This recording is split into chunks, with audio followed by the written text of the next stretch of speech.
Baramulla member of parliament engineer Rashid की custody payroll से जुड़े खर्च का जो मामला है उसको लेकर आज दिल्ली हाई कोर्ट एक अहम समाअत आज करने वाला है।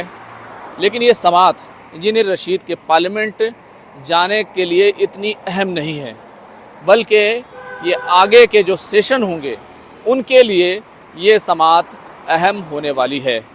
क्या है पूरा मामला और इंजीनियर रशीद के लिए ये समाअत आखिर इतनी अहम क्यों हो गई है, इसी पूरे मसले पर हम बात करेंगे। मैं हूँ खुर्रम शहजाद और आप देख रहे हैं न्यूज़ 18 का digital platform. Engineer Rashid terror funding मामला और साल 2019 से इंजीनियर रशीद तिहाड़ जेल में बंद, कभी उनको ज़मानत मिली तो कभी कस्टडी पैरोल। लेकिन अब इंजीनियर रशीद की कानूनी लड़ाई कस्टडी पैरोल से जुड़े खर्च को लेकर दिल्ली हाई कोर्ट में चल रही है। दिल्ली हाई कोर्ट ने इससे पहले भी कस्टडी पैरोल से जुड़े खर्च के मामले में इंजीनियर रशीद को छुटपुट यानी थोड़ी राहत दी है। लेकिन इस बार जो इंजीनियर रशीद के ट्रैवल खर्च और कस्टडी पैरोल से जुड़ा हुआ जो मामला है ये इसलिए काफ़ी अहम है क्योंकि अब दिल्ली हाई कोर्ट ये तय करने जा रहा है कि जो ट्रैवल खर्च होता है, जो तिहाड़ जेल प्रशासन और एनआईए की तरफ से जब भी कस्टडी पैरोल को लेकर ट्रैवल खर्च का जो कैटेगरी वाइज एक पूरा चार्ट दिया जाता है, क्या वो ठीक है और क्या उसको सही माना जाना चाहिए, ये एक अहम पहलू है जो दिल्ली हाई कोर्ट जिसको आज तय कर सकता है। पिछली समाअत पर जब दिल्ली हाई कोर्ट ने एनआईए तिहाड़ जेल प्रशासन से ये कहा कि जो आप ट्रैवल खर्च बताते हैं कि एक दिन के लिए 1,45,000 रुपये का भारी भरकम ट्रैवल खर्च जो है आप जो है लगाते हैं, आखिर इसका कैटेगरी वाइज हमें ब्यौरा दीजिए कि कैसे इसको लगाया जाता है। और तिहाड़ जेल जो है वो दिल्ली में कोई इतनी दूर नहीं है, बल्कि दिल्ली में ही है और दिल्ली से तिहाड़ जेल से पार्लियामेंट आने के लिए जो एक डेढ़ घंटे का वक्त लगता है, 20-30 किलोमीटर का जो डिस्टेंस है, आखिर उसका खर्च जो है इतना लंबा चौड़ा क्यों हो सकता है।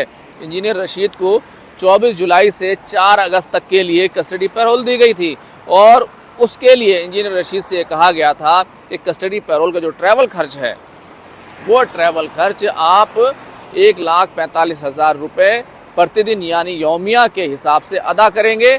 और ये जो आपको 12 दिन की जो कस्टडी पैरोल दी गई है इसमें के लिए आपको 17 लाख रुपए से ज़्यादा जो है वो तिहाड़ जेल प्रशासन को देने होंगे।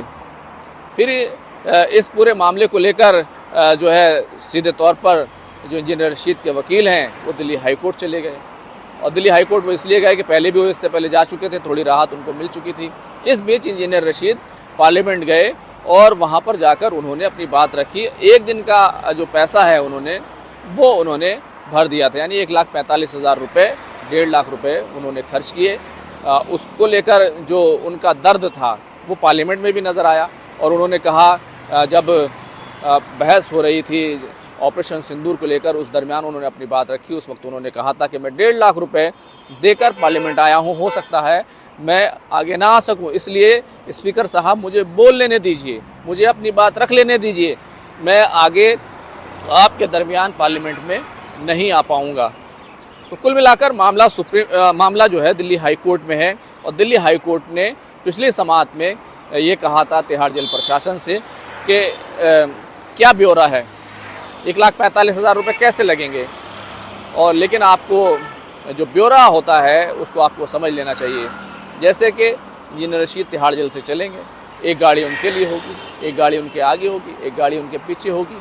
तो ये जो गाड़ियाँ होंगी, जो गाड़ियों का जो काफ़िला होगा, जितनी भी गाड़ियाँ होंगी उनके ऊपर जो खर्च आएगा वो जो है इंजीनियर रशीद से लिया जाएगा। इसी तरीके से इंजीनियर रशीद की सिक्योरिटी में जितने भी पुलिस एहलकार लगेंगे, जितने भी सिपाही लगेंगे, जितने भी अफसर लगेंगे, उन सब का जो खर्च है वो भी इंजीनियर रशीद से लिया जाएगा। इसी तरीके से जब पार्लियामेंट में रहेंगे और जब पार्लियामेंट से लौटेंगे वो भी इंजीनियर रशीद देंगे। अब इंजीनियर रशीद के वकीलों की दलील ये है कि इंजीनियर रशीद अपने किसी पर्सनल काम के लिए कस्टडी पैरोल नहीं मांग रहे थे, वो पार्लियामेंट जाने के लिए मांग रहे थे, लोगों के लिए मांग रहे थे। और यही लोकतंत्र है। लोकतंत्र में, जमहूरियत में अगर जो मेंबर ऑफ पार्लियामेंट है वो पार्लियामेंट नहीं जाएगा तो वो क्या करेगा? उसको पार्लियामेंट जाना चाहिए। ये उसका फ़र्ज़ ही नहीं, उसकी ज़िम्मेदारी भी है, ये उसका हक़ ही और अधिकार है। तो इसको लेकर ये तमाम दलीलें दी गई। हालांकि NIA की तरफ से लगातार जो है इस पूरे मामले में जब इंजीनियर रशीद जब भी अपनी अंतरिम ज़मानत मांगते हैं पार्लियामेंट जाने के लिए या फिर कस्टडी पैरोल मांगते हैं, तो NIA उसकी मुखालफत करती है कि उनको अंतरिम ज़मानत तो बिल्कुल ना दी जाए, क्योंकि UAPA के तहत जिस तरह का मामला है और टेरर फंडिंग से जुड़ा हुआ मामला है, ये बहुत संगीन इशू है। इसके लिए उनको अंतरिम ज़मानत तो बिल्कुल नहीं दी जानी चाहिए। अगर उनको कस्टडी पैरोल दी जाती है तो फिर ट्रैवल खर्च जो है वो इंजीनियर रशीद को ही देना चाहिए। और ये बात NIA ने कोर्ट के अंदर कही है, क्योंकि जब special NIA court Patiala house में इस बार जब बहस हो रही थी इस पूरे मामले को लेकर, तो इंजीनियर रशीद के वकीलों की तरफ से एक दरख्वास्त की गई थी कोर्ट से कि अगर उनको कस्टडी पैरोल दी जाती है तो उन पर ट्रैवल खर्च ना लगाया जाए। जाहिर सी बात है, इंजीनियर रशीद के माली हालात वो खुद जानते होंगे कि कितने अच्छे हैं, कितने बेहतर हैं, लेकिन जिस तरह से पार्लियामेंट में उन्होंने कहा कि इतनी लंबी चौड़ी रकम वो अदा नहीं कर सकते। तो बहरहाल इस पूरे मामले में अब ये जो कैटेगरी है, यानी कि जो गाड़ियाँ लगेंगी उसका आप खर्च कैसे जोड़ रहे हैं, कितना पेट्रोल का जोड़ रहे हैं, कितना किराया जोड़ रहे हैं, कितना जो ऑयल लगेगा वो जोड़ रहे हैं, और जो दूसरी चीज़ें हैं कि उसका क्या खर्च जोड़ रहे हैं।